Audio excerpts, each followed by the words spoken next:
Well, in our last half hour, we spoke with product support specialist with New Holland Southeast Region, Robert Hendrix. That was regarding a recent trend in haylage with producers baling and wrapping in the same day. Mr. Hendrix now joins us back in the studio once again. Why has there been such an increase in this type of baling activity? If it's done properly, it's actually a better quality hay for the animals to eat.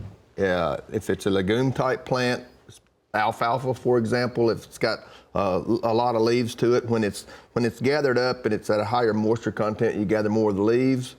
The value of it is preserved. I like to think of it as Tupperware for cow food, because when the guy takes the baler out and he makes a real dense bale, all the oxygen is squeezed out of it. The starches act with the bacteria to actually turn to sugar.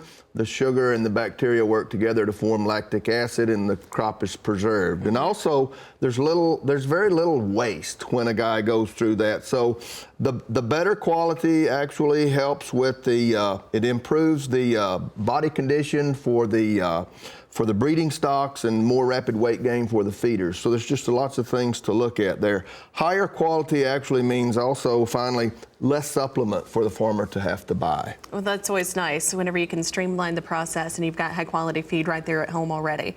So also, are there other positive aspects that you wanted to address as well too? And also, talking about the increase in moisture, is it being sold quite a bit?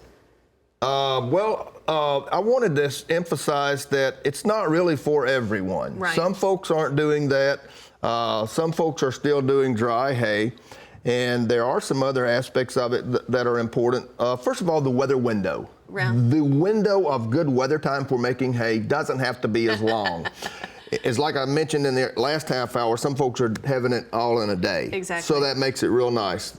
First of all, if the weather window is narrower, the farmer has a better chance of being able to get to the plant and harvest it when it's at the right stage.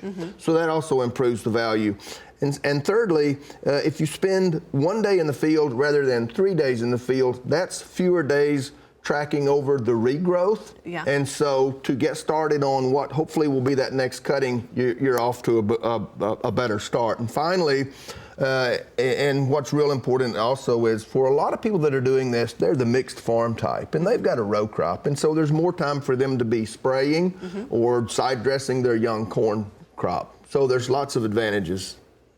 Well, that sounds good. Now, I also know that you have been on the road traveling, and you met with a gentleman here recently, as a matter of fact, and it sounded like a pretty unique story there. That's right. I did want to show a picture of the gentleman there, but I don't see that we have it up right now. But there he is. I wanted to tell you about my buddy down in Neshoba County, Mississippi.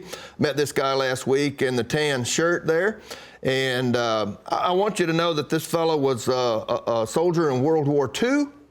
And then he came home, got his education, then he re-enlisted, went back into the service during the Korean conflict, came back home and made a school teacher. And he was in school teaching and school administration for 42 years in Neshoba County, Mississippi. He's been on the farm all of his life, and at 89 years young, he got his first roll belt round baler last week, and this photo was taken on his farm, just emphasizing the fact that it's not for everyone. He's going to do dry hay. But I wanted to give my buddy there a shout out. Certainly very interesting, what a career that he's seen and experienced, and I'm excited for him to have a new toy to play with on the farm. Yes, and I also wanted to mention, if we've got another minute, that this really plays right into the silage balers that New Holland has. We actually have a silage special. We do more at New Holland to change our silage machines from dry hay machines than most other brands do. All right. Well, thank you very much for joining us. We appreciate your time. Again, Robert Hendrix joining us, product support specialist with New Holland Southeast Region. We appreciate him taking the time to join us here in studio today. Stay tuned. We've got more coming up in just a moment.